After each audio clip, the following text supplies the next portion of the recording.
Good afternoon, everyone. Welcome to today's last panel discussion. I know that we are between you and cocktails later this afternoon, but I think you're gonna like this one. We are here to discuss power of collaboration, from progressives to traditional P3s. We're living in an era where collaboration is not just an option, but it's becoming a necessity, especially when it comes to delivering large-scale, complex projects. As both governments and private sector explore new ways to plan, procure, and execute these projects, that one word continues to gain increasing attention: collaboration. We've heard a lot about it over the last 2 days. We see that collectively we're thinking differently, not just about how we deliver projects, but how we engage the people and organizations involved in them. With these new methods come new challenges as well as new opportunities, especially when it comes to aligning the expectations of project owners, including government agencies, with the private sector's need for flexibility and competitive value. I know I'm really looking forward to this great discussion and learning more from those that are hands-on involved in some of Canada's groundbreaking projects. So I'll ask all of you to please join me in welcoming to the stage Jaime Frere, Chief Operating Officer, Major Projects, Pomerleau; Richard Barrett, Executive Vice President, Regional Chief Executive, Canada, AECOM; Michael Lindsay, President and CEO of Infrastructure Ontario; and Edward Ng, Partner, Infrastructure and Project Finance Advisory, EY Canada.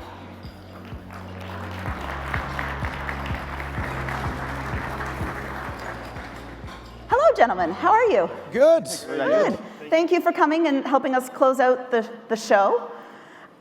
It's been I think fantastic 2 days, but I'm not gonna lie, this is a great panel to kind of close out, because in every session, in every discussion in the hallways, people have been talking about collaboration and new models. So I think this is a great way for sort of us to kind of cap it all off. And maybe I'll start there, and Jaime, maybe I'll start with you, because there has been a lot of discussions. It came up in both panels earlier today. In terms of the future of P3s, the need for greater collaboration regardless of model. Is there something or things that you've heard maybe that really has resonated with you? First of all, thank you everybody for hosting this meeting and with these fantastic colleagues. So what to tell you? I think that the collaboration and the discussions that we have been having these days has been fantastic. But what resonates for me is that we are extremely confident about the market. No? We have a strong market, we have a strong pipeline, so there are fantastic news for everybody. Second, I would like to share certain concerns. For me, the main concerns that I see in the market is, and that I have heard, is the scarcity of resources. I think that we are facing a lot of things and we don't have the full capacity to cover it. Secondly, I think that we have a problem with behaviors. I think that we have to work a lot on the behaviors. We are coming from a market extremely confrontational, and we need to be able to change it. And a third concern that I think that is important is that we are seeing that the budgets are getting bigger and bigger, and we fully understand the concerns of the public entities and investors, because the money is a lot. No? Mm-hmm. And from the standpoint of view of Pomerleau, and I think that it's a really, really nice moment. We have been developing a lot this kind of approach in order to give the good service, with good examples in Waha here in Ontario, in Fraser River, in British Columbia, and for sure in Quebec, where we are most of the time based, but fantastic and very enthusiastic with the future. Great. And I'd love to hear from each of you, just in terms of things that you might have heard over the past 2 days and what kind of is resonating. Maybe Richard?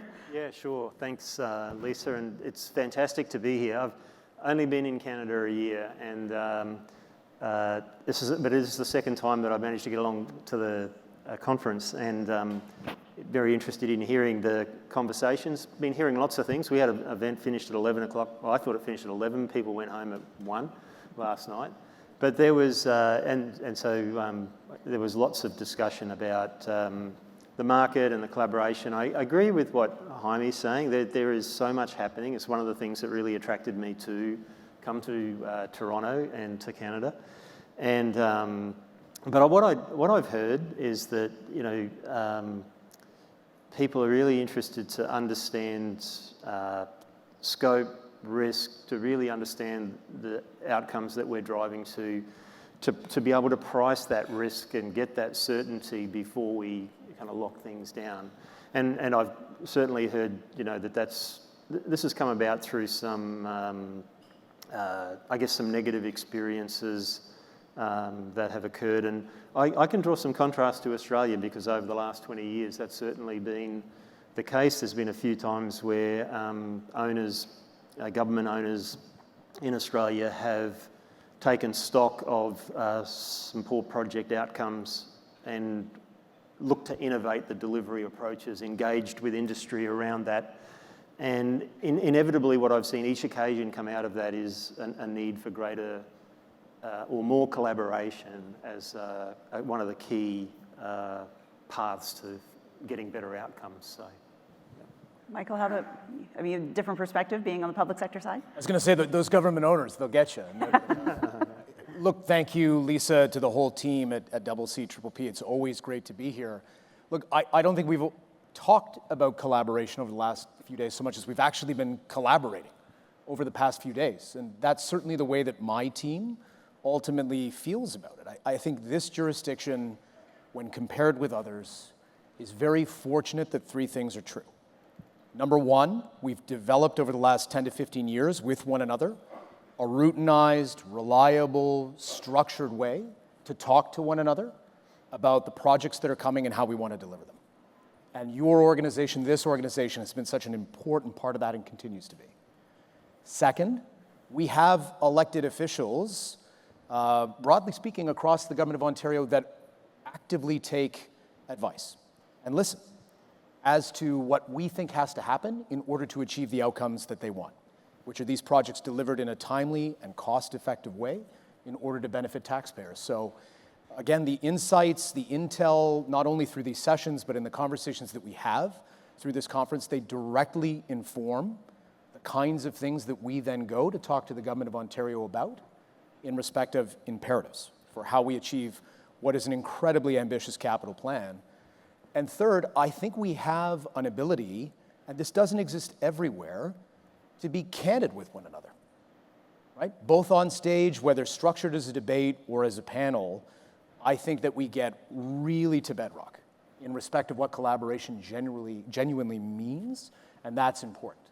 Because my experience before I came back to IO 4 or 5 years ago, you have a lot of jurisdictions that talk about valence values like collaboration and partnership, but defining with specificity what that means is the important thing that has to happen, and I think we do it here. So I'm so delighted that over the course of a couple of days again, we've had precisely this forum to do that.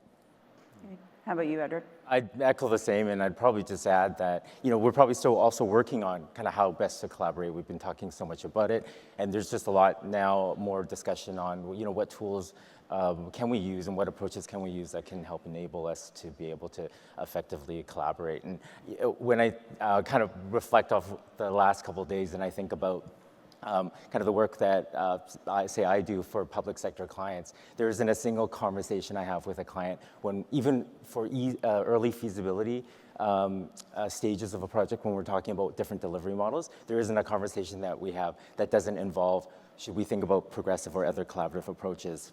And if you even just look back 2 years ago, that might not have even entered the conversation. So it's really just really shows just how things have shifted so quickly and so dramatically. It came up, I think Janine from WSP raised it this morning in the panel on mega projects.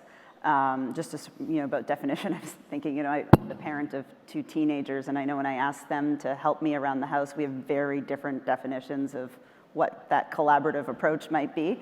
So I'm just, I'm wondering, and Janine sort of she had a definition that she shared, and I'm just wondering, how do we define it? Is it possible? Do we all have the same views? And Jaime, maybe I'll start with you. Certainly, we don't have the same views. I think because collaboration is so personal, and if I ask anybody here in the room, everybody has a perception of collaboration, and everybody thinks that they collaborate very well. But every day we face frustration and we face conflicts, even though we think that we are collaborating. No? So I think that there's no lawyer here that can be writing down what is collaboration, and there is something that can fit for everybody. No? But for me, if I have to summarize it, for me collaboration is based on transparency, is based on alignment in the objectives and fundamentally on trust. We cannot build up any kind of relation without trust.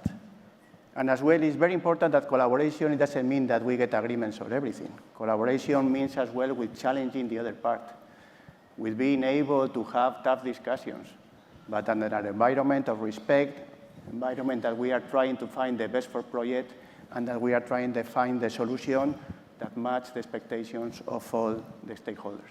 I see you nodding there. Richard, does that resonate with you? Yeah, a lot of it resonates, and Edward kind of mentioned this as well, that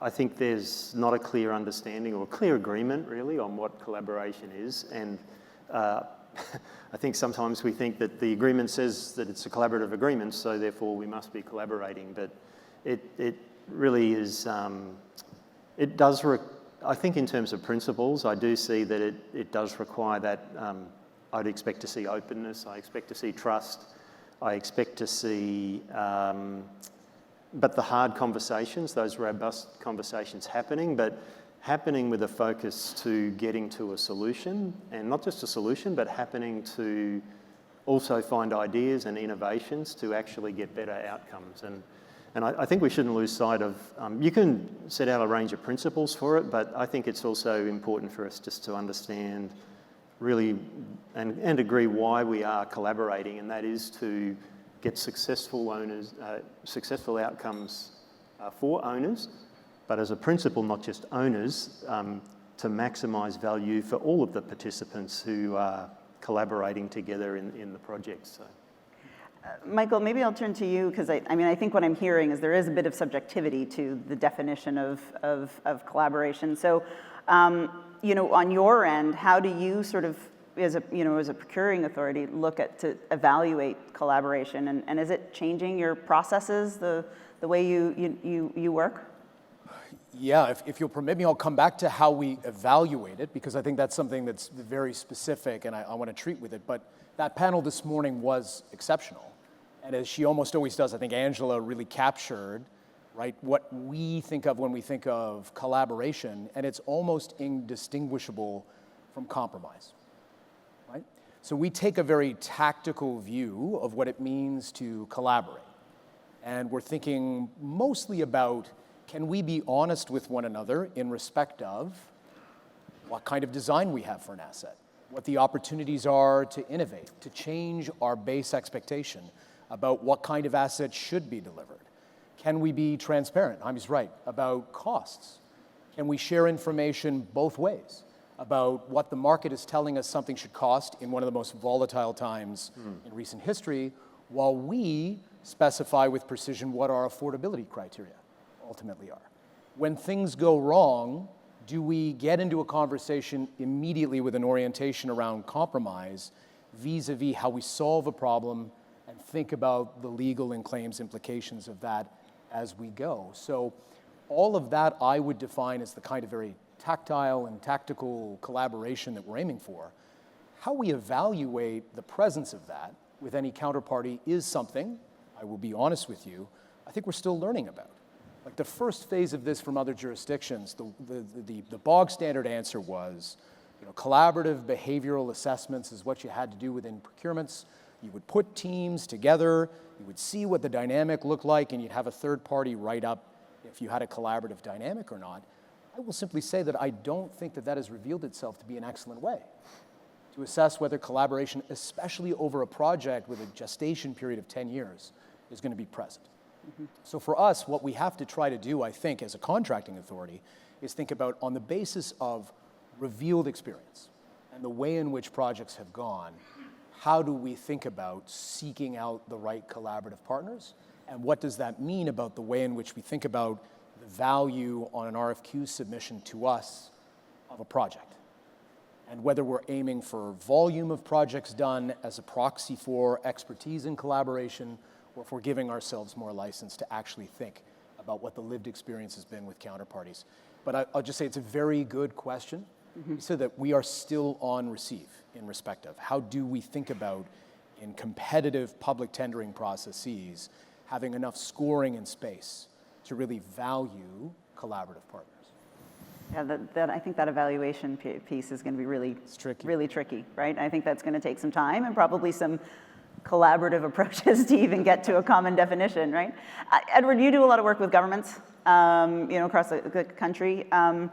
What has been your experience sort of in this area then in terms of, providing advice?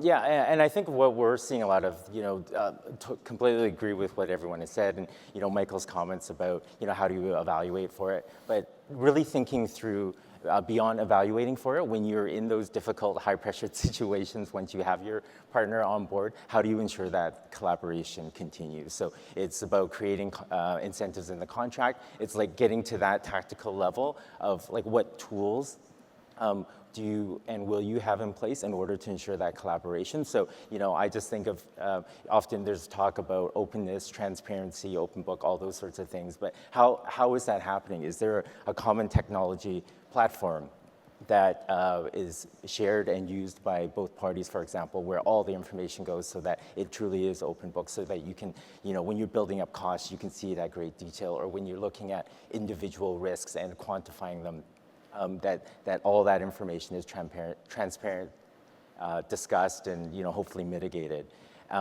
But also one piece of advice that we see clients really taking to heart is, if you're going to have a collaborative project, if you're going to have a progressive project, the need to really also build up your own capabilities as well. So it's that sort of cultural shift on the client side of what does it mean to be a collaborative partner.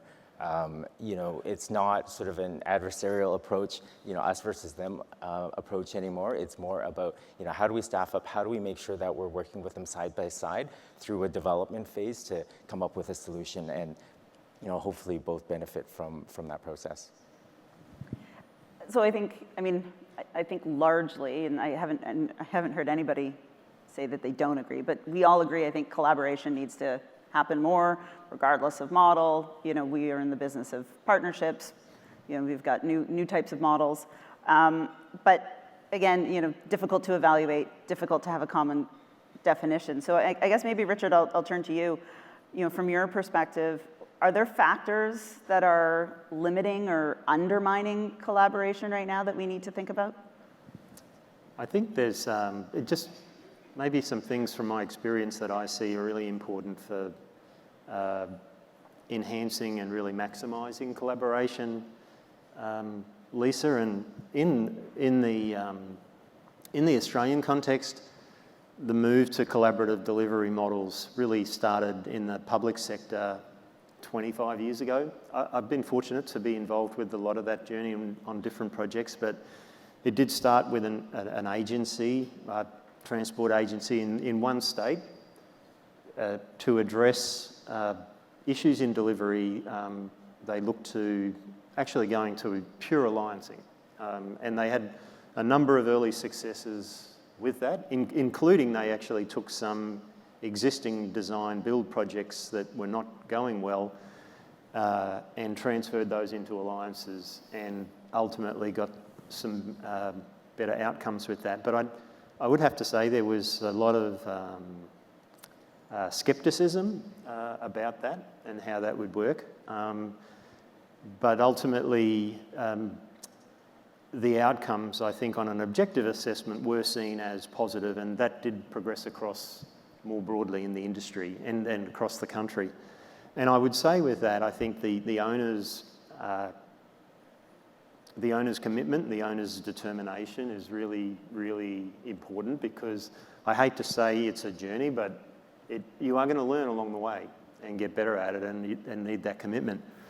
The other thing I would say is about that commitment and that learning is that it is delivering collaboratively for our industry is a cultural shift, and hard dollar delivery was very rusted on and still is in some places today, and making a cultural shift at an industry scale is not easy to do, and it's not just a collaborative assessment at the start. It actually requires to be observing along the way how we're establishing these projects and getting them in flight, and then how we're dealing with that as we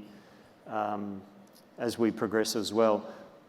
And even when you have the same model, I've seen lots of examples of projects that have gone well, some that have done outstanding, but a few that haven't done well.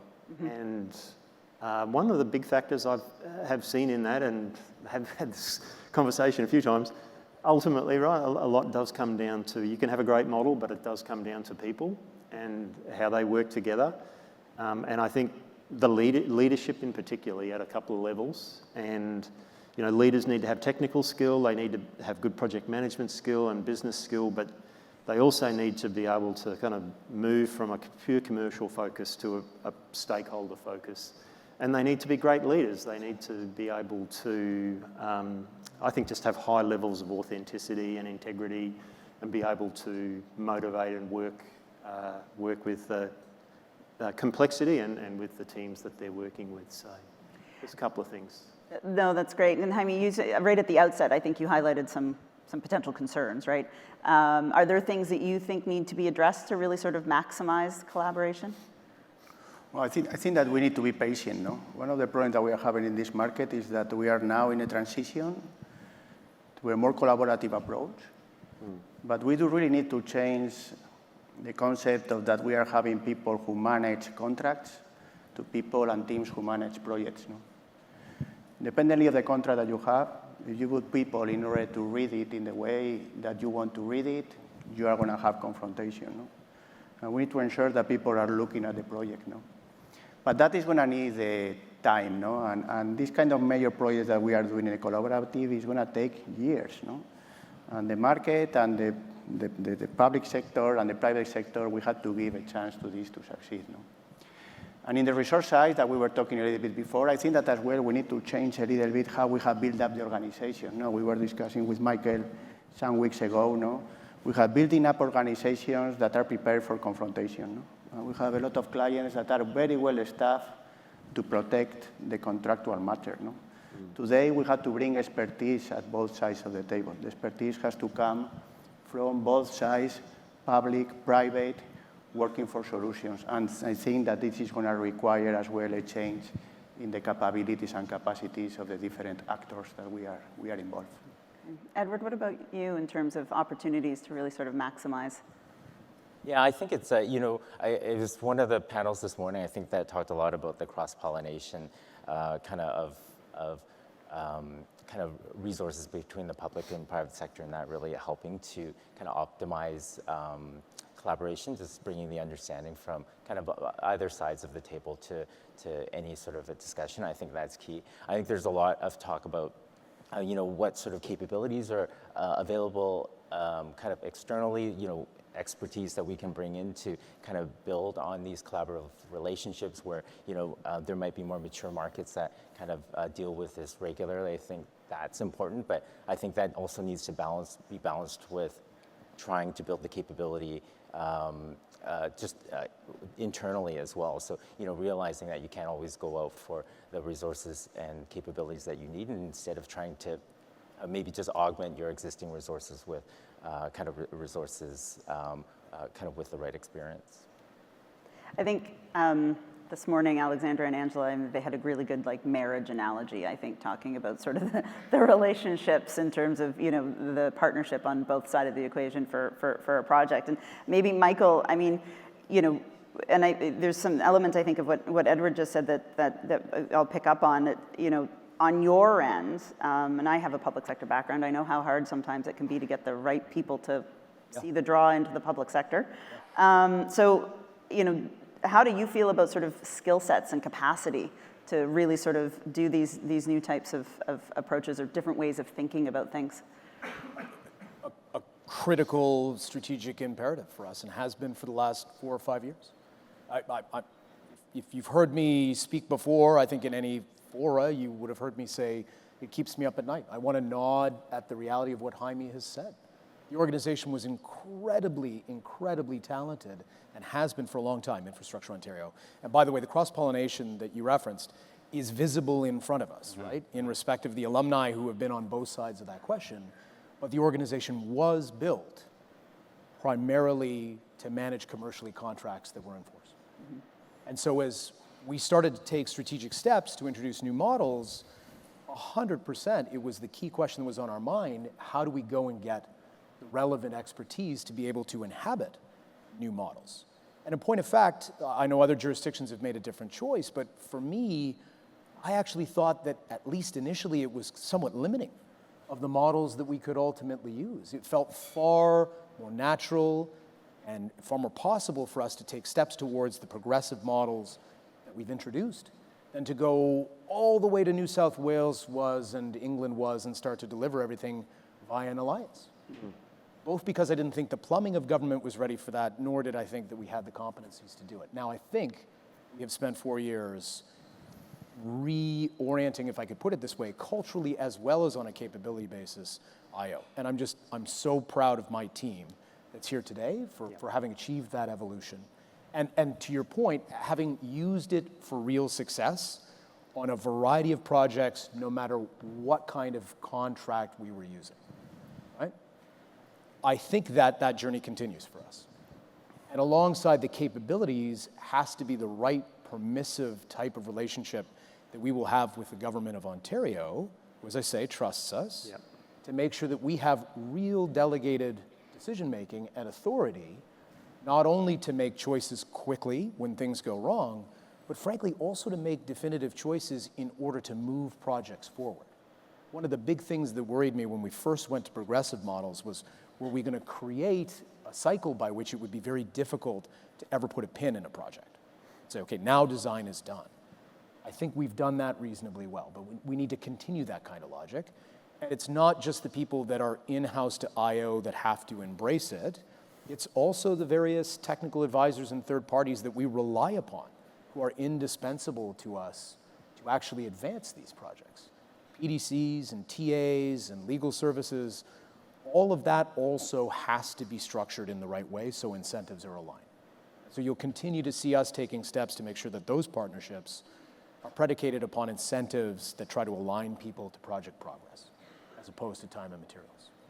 And then the last thing that I would say is I would not be accurate in depicting our journey if I didn't nod with great gratitude and appreciation at the Board of Directors of Infrastructure Ontario, which continues to be an exceptionally talented, highly suited and respective expertise and experience board that has interrogated us in the right ways over the last 4 years in respect of what we wanted to do, particularly as we were taking back huge risk for the province of Ontario, full stop, but also bringing their expertise and their learning and their perspective to the table. And so we can inhabit an event like this where literally, one of my directors is not only known to everybody here, but is moderating a panel on these types of topics. I feel very fortunate to live in that kind of dynamic. And are you attracting the right type of talent? Is it changing the way you sort of look at, your job postings and how you bring people in? Absolutely. Look, I think I'm fortunate in the sense that I have a lead bottom ability, a conviction, that everybody that I bring to IO comes first and foremost because they want to make life better for the people of Ontario. Everybody. Whether I can compensate them, right, relative to the other options that are out there is a continuing conversation, just to be candid. But again, thanks to my board of directors and the government of Ontario, I think we're able, right, to create a compelling employee value proposition. And I think we're also fortunate that that cross-pollination happens, and that people are in and out and back and forth. It's a real sign of strength for the province of Ontario. But the answer to your question is yes, 100%. When we go out now to find people to deliver various types of projects, our job postings look a lot different than they used to. And I personally am on receive from anybody in the room that has advice for me about how I do that better. Because I cannot identify anything that I think is more consequential to our ability to continue to succeed. Maybe Jaime and Richard, I'll turn to you guys as well too. I mean, is it changing the way, not just how you put a team together, but when you bring in new people, are you looking for, how you're balancing technical versus sort of the softer skills? Maybe, Richard, I see you nodding. Maybe I'll start with you. Absolutely it is. And I do see a need for the right talents absolutely recognised in the discussions I have, and I also see a focus on making that happen. So I do see it in a couple of ways. I do see it in terms of bringing certain talent, capabilities from outside in, and a focus really on how do we develop those capabilities and skills from within as well. And I know that inside our organisation, we're not the only organisation here in Canada doing that, and it's really great to see. So. Yeah, same for you. I have to add a little bit that attracting in major projects, and normally we are talking of major projects, attraction is there. So it's easy to attract people to large infrastructure projects. As well, I have to say that nobody wants to work in a confrontational environment. I think that everybody that has been in a project that is not going well, it's not nice to wake up every morning, to go to work, to be fighting, and to live a very, very, very, very difficult situation. No? So I do really think that when we are portraying projects, large scale, complex, with the right contract, I think that is going to attract a lot of talent. And as well, we have to redefine what is a leader. No, you were mentioning the leadership. No, the leaders, I do really think that they need to be more and more in the soft skills. And the technical knowledge is going to come within the team. But if the leader is not promoting a collaboration, if they don't really believe that you need to give a step forward in order to make your team able to understand that we need to collaborate and we need to find win-win solutions, I think that we will fail. And I do really think that more and more soft skills are becoming more important. Lisa, sorry, I meant to add, I think it's really important also just to think and look across the country and across jurisdictions. It's not, not every jurisdiction is going to be able to attract all the resources that they need. Yeah. And so going back to Richard's point and the point I was making earlier, oftentimes it's going to be really important to think about just, what you can do to build the capabilities yourself, because, not everyone's going to be able to attract the same talent, and not all projects will attract all the right people that they need. And I think that's a really important point, Edward. I mean, you're part of the Municipal Engagement Advisory Group, and we know the municipalities across Canada have various, come in various shapes and sizes and various, levels of capacity to deliver these projects. So I think it's important to consider that as well too. So thank you for raising that. I want to switch a little bit. I mean, we've talked about the behavioral side, the skill sets, and how does that translate into sort of models? We've heard a lot about sort of, progressive model, progressive P3s, bringing in, contractor earlier, and that really, being a collaborative sort of approach. I want to shift a little bit, just to, selfishly. We published a paper in August, our P3 policy primer, and we kind of made some assumptions about progressives, and I just kind of like to test that with you guys. And I think, what we heard from industry, I think what we're realizing, and it's a bit of an evergreen document, if things shift and, we can always adapt as an industry, but, really that the progressives maybe, as opposed to sort of the more traditional, might be better suited for the really large, the really complex, so multi-billion dollars or extremely, complex projects. Does that sit right with you guys? And it connects a bit to the mega projects conversation this morning as well too, because I think there were some assumptions they had as well too, that in those mega projects, that collaborative piece is key. But maybe I'll test that with you guys as well too. I think that is not only a question of size. The size brings certain complexity, but I think that is more a question of complexity. Number of interface, complexity of the interface, and being able to assess the risks. What we always said is that we need to find the right contract for the right project. There's not a single recipe. And looking at the holistic approach as well, I think that we have to understand the maturity of the construction sector in a certain project and the maturity of the client. I think that as well we have to be able to put contracts that fit with the lineup of people and resources that we have at that moment. But for sure, I think that the progressive is today one of the areas that is bringing more capacity to the market to face the challenges. And we have to remain very humble and very focused. That is not a question of having collaborative, that all the projects are going to be a success. That we need to find the right contractual framework to the right project, independently of the complexity or of the size of the project. Yeah. I do agree that because of the level of input that's required to procure, establish, set up teams to deliver progressive models, I think they do lend themselves to larger projects because of the upfront cost involved in that, and the complex. But I also think that even for some smaller projects, it's a model that can be considered, given that the ability of progressive approaches to price in risk and to manage risk. And certainly I've seen some experience of projects, $50 million, less than that kind of range, in remote parts of Australia where resources are scarce, logistics are complex or challenging, and you have a very short window between wet seasons to actually build anything.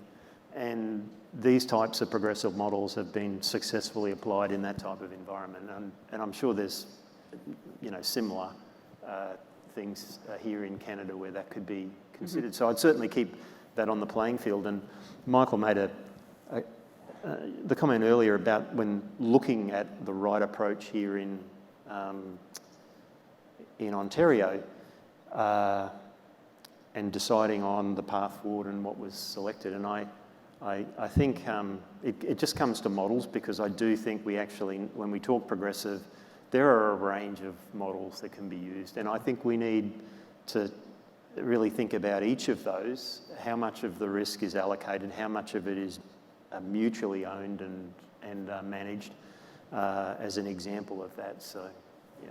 I see you nodding there, Michael. Does that sort of resonate with you? Agreed. Look, just to treat with the spirit of your question, saw the paper, by the way, well done. I thought it was great, read it avidly. For certain large and complex projects, and I think Angela said this morning as well, we sort of have no choice but to embrace the model. We need a market for our projects. That was, let's be candid, the initial impulse behind its creation, right? But now that we've lived with it for a while, I'll tell you the two things that I like most about the progressive model. Number one, we get real investment in design, infused with the expertise of construction firms, such that we never find ourselves in a place downstream, or haven't yet at least, where we failed to identify that there was a massive constructability issue that would crop up and make things adversarial quite fast. And I think one of the corrections that's happened even on the P3 models we continue to deliver is, how do we make sure that the consortia that are forming are doing that, right? That as we get 30% design in a bid envelope, that enough investment has been done, not on spec, but actually done, right, to make sure that we've met that test. The progressive model just really ensures it. The second thing that I like about the progressive model so far, and this will build on your remarks, is it allows us as the contracting authority to have a very transparent conversation with government about how you provision for risk financially.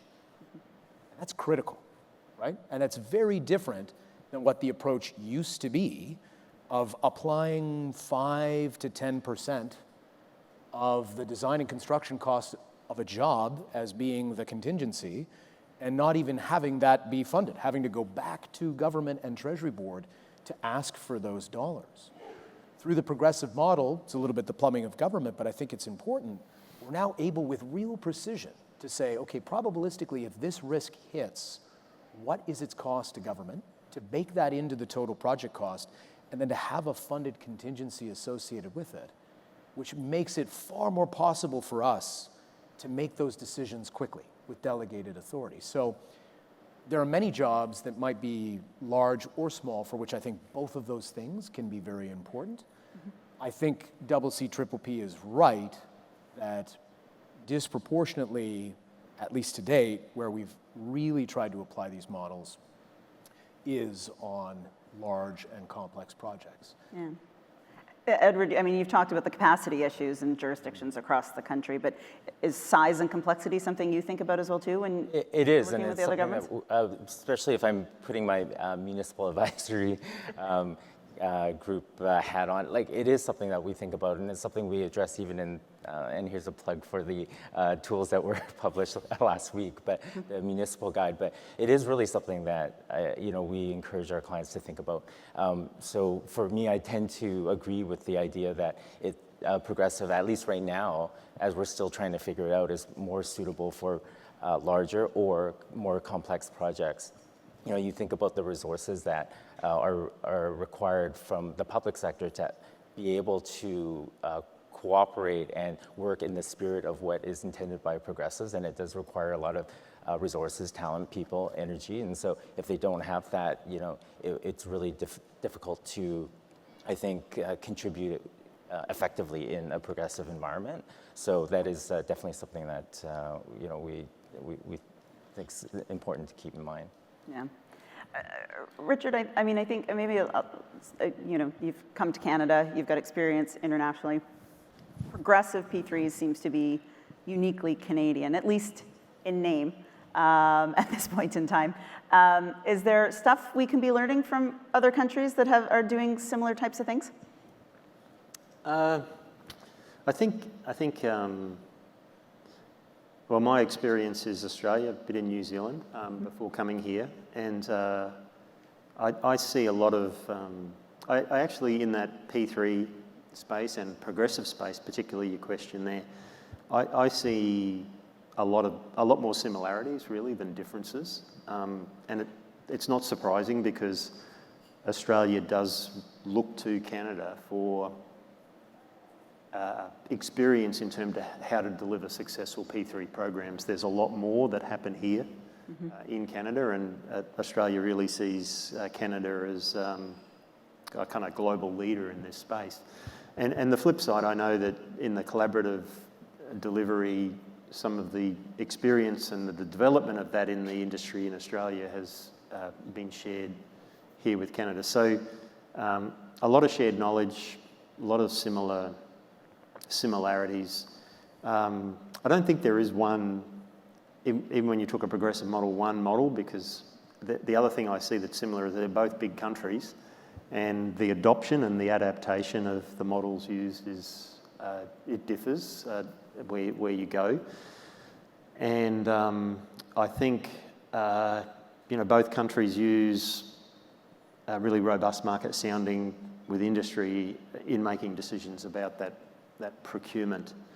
I do see, though, that when it gets to progressives, both countries are doing in the vertical space, in hospitals, in schools and other social infrastructure, successfully applying progressive P3s, much more so here in Canada.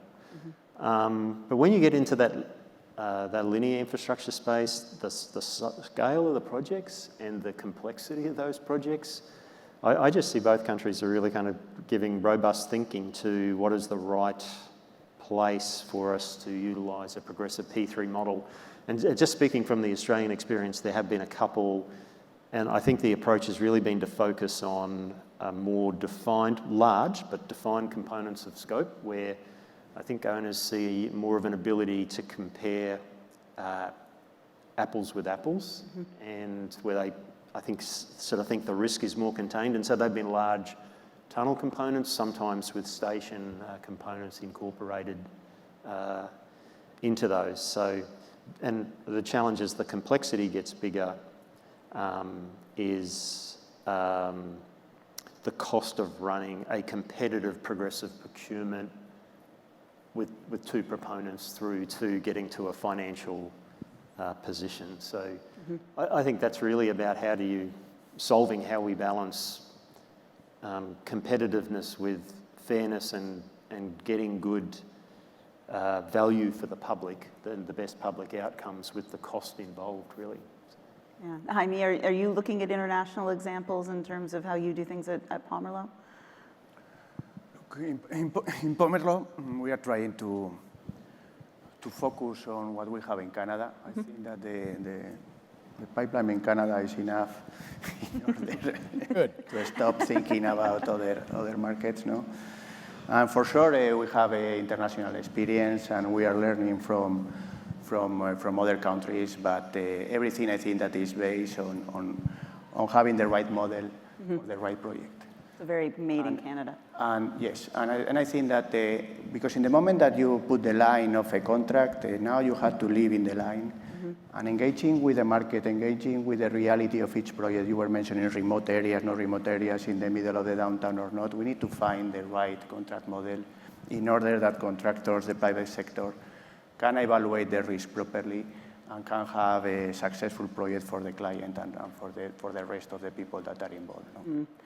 Edward, I know you and I worked at one point in time together on something that took us down a route of looking at other places and how things, do things. I mean, is Canada a trailblazer in this, or are we sort of adapting a bit as well too, and in terms of what other people are doing? I mean, definitely trailblazer in the idea of using progressives and using it in the way that we use it. But actually, I chuckle when Richard says that Australia looks at Canada all the time, because I feel like we're always looking at other jurisdictions like Australia to see what they're doing. But I absolutely, just lots of jurisdictional scans. I can't tell you how many jurisdictional scans I've done just to see what else is happening in other markets in the progressive space. So, I would say that it is somewhat unique in kind of exactly how we're looking at it, but, definitely when we're looking at other markets, there's elements of what we consider to be a progressive project and what we consider to be collaborative projects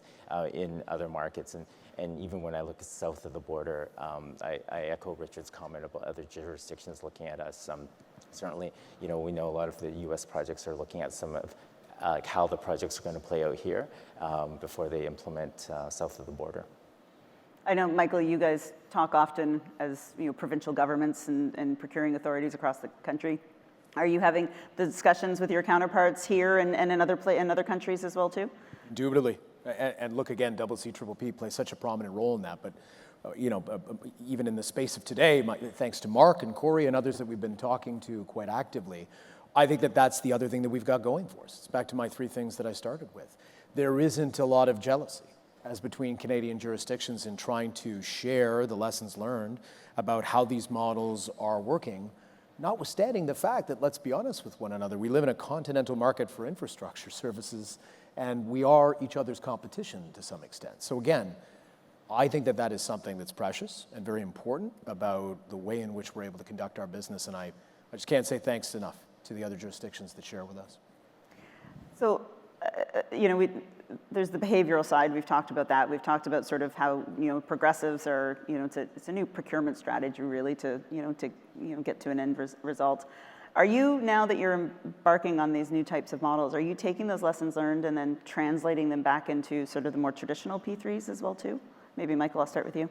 Again, yeah, absolutely. And what I would say is that it isn't just how progressives reverse colonize P3s, but how various models that we use make us all more collaborative and more efficient, to use a different adjective, right? So, for example, we learned things delivering 1,000 acres of earthworks using a very traditional contract for the new VW electric battery plant in St. Thomas that we immediately deployed to all of our projects, regardless of model.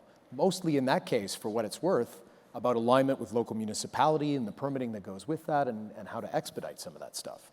When we work with partners to understand how best, in a progressive way, to think about the feedback given to us by 9 coastal communities in James Bay about a brand new hospital that will replace the oldest hospital in the province of Ontario, we try to immediately port some of that knowledge and process about stakeholder management to all of our projects, whether they're DBF or progressive, right?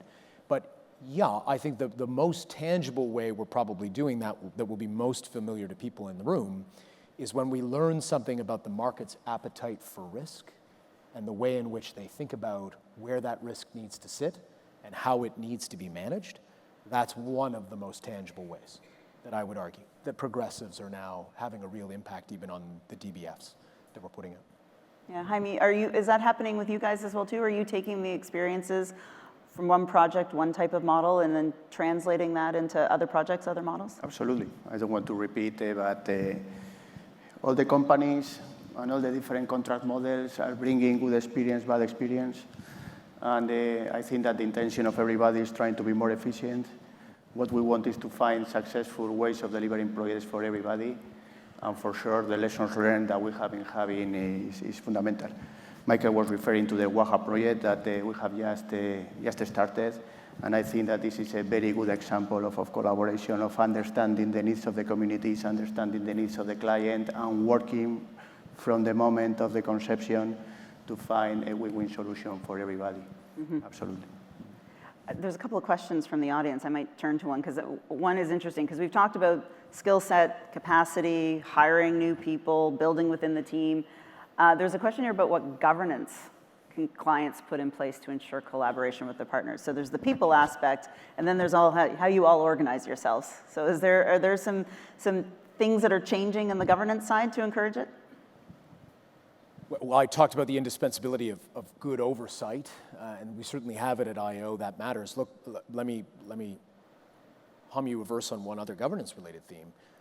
Having lived on the other side, one of the things that I think I tried to do and my team has been trying to do is to make sure that there is a clear counterparty on the Government of Ontario's side in respect of making decisions, owning projects, and advancing them, right? I think that one of the real things that can inhibit progress and efficiency and effective collaboration, I know again, because I was once on the other side, is if you have a multi-headed, complex decision-making process where multiple agencies of government or broader public sector entities have decision-making rights that seem obscure or Byzantine, right, to the other side. So we've tried to spend a lot of time, whether it's on transit or transportation or even in our relationships with hospital partners, clarifying that governance, because the assignation of decision rights is really important to be transparent about. And I would say, again, I'm just endlessly on receive if we've managed to do it to an extent that is now giving real predictability to counterparties, and you can count on me to take that message quite directly to the Government of Ontario. We need to be a predictable decision maker to our market, and I think that is very much a governance question. Richard, have you seen changes in sort of governance approaches to facilitate? Yeah, I would agree with Michael. We really need to be able to make informed decisions very quickly, and I think understanding that organisational governance, so there is an aligned approach for kind of outreach and conversation on the various levels that are required. That's really important for us to have. Yeah. And as well, I think that it's important, this governance, to manage perceptions. No? Because one of the problems of this project is this collaboration. When perceptions start to build up that people are not behaving, I think that this is something that has to be addressed immediately at the highest level in order to ensure that we are not allowing building up distrust or building up a lack of transparency. We need to be very careful about that people stay aligned with the process. And I was just going to say, look, I think another area of focus in terms of that decision-making and governance is just really looking hard at that, at the pipeline, the industry capacity as well, because we are building the capabilities that we need, and we're, I know, all working hard to bring that to bear for the success of the taxpayers of Ontario, but working together with industry on that is really important. Yeah. If I could come in, legitimately, I tried to get a bunch of elected officials from the Government of Ontario to come stand in the back of this room with fake mustaches on. Yeah. Just to hear the industry's feedback on capacity, because I keep telling elected officials, I think that when you're in front of the Premier or a minister, you're naturally a touch shy about saying that there are real technical limits to capacity. But what you've just mentioned is such an important thing. We work very hard with all of you in the room to try to meter our pipeline and to do it transparently. and in a way that makes sure that it's digestible, notwithstanding its huge ambition. And so my ask, I think, would be, you can be an important part of helping the government of Ontario with its governance by being as honest and authentic as you possibly can be with government officials about the limits from a capacity perspective that we face, whether it's labor or critical trades or the availability of insurance or financing. That's a very important theme for us collectively to continue to tell truth to power on. So it's a bit of a new era, right? We've got these new types of models in the market, early stages. You know, we've got some groundbreaking projects. So what does success look like? And are we documenting lessons learned? Maybe I'll ask each of you that question. Jaime, maybe I'll start with you. Well, I think that that's a good question. Success, when you are making a team approach, is that the team feel proud, feel that they have been able to find the right solution, and at the end, we have got to a position where everybody considers that we have done the best. No? And I can share some experiences with this, and just a feeling that you have been able to arrive to the minimum cost and the best schedule. No? And this is something that when you have been working in a collaborative, you can feel it, no? Because its reality is that people felt the project, step in when there is a problem, and everybody was rowing in the same direction. Lessons learned, I think that we have to talk about as well the risk of the collaborative. No? And I think that it has been mentioned, we need to be very careful that when we open a lot the capacity to come out with ideas, we end up spinning around a lot of optioneering, and what if, and what if, and what if, and we are not progressing. No? So talking about leadership as well and having the right mentality is important, that in this collaborative we have people taking decisions and aligning in order that we are progressing at the right speed, because there is a risk of spinning around many optioneering, and that can harm. That's a lesson learned. Yeah. Richard, how about for you? I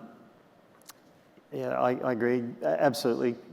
We have to achieve satisfaction for the owners, and that as an outcome, achieve good outcomes for all of the participants in it. I think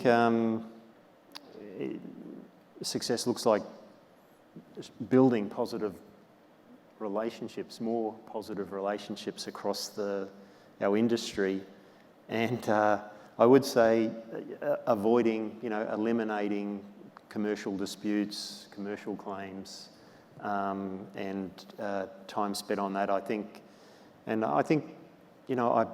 I've seen a focus on collaboration build those relationships and deepen them and strengthen those leadership capabilities I talked about earlier. And I think that that does help going forward in terms of, doesn't matter if it's a progressive project or anything that we're delivering, to create an environment where we can solve issues together. And the first thing we're doing is not grabbing a contract to have a look what it says. So, yeah. What about for you, Michael? Yeah, I would emphatically agree with all of that, but maybe just to add to it, quality of assets, both initially and over time, is the other thing that I think collectively should exercise all of us in this room, right? It's this throwaway line that I have every time I'm in a forum like this one. I think when people look back, they're going to forgive us for the inflation that we're living through right now. People will understand what pricing looked like on a per square foot basis after the COVID-19 pandemic. They will not forgive us if the assets that we build are not of high quality and of high relevance to the communities they're meant to serve for the long time. And the thing that keeps me up as we evolve the model is one of the things that was the clearest benefit from a public policy perspective associated with DBFMs, which you heard Angela say this morning, and I would agree with her, I would do them everywhere if I could, is that it had a baked-in plan for life cycle and maintenance investment over time. Because I have Sean's panel, by the way, was also fascinating. Not everybody's got a Sean Wiley to think about how you ultimately make sure that an asset gets invested in to the appropriate level in order that it has the kind of benefit to the people that you originally thought that it would.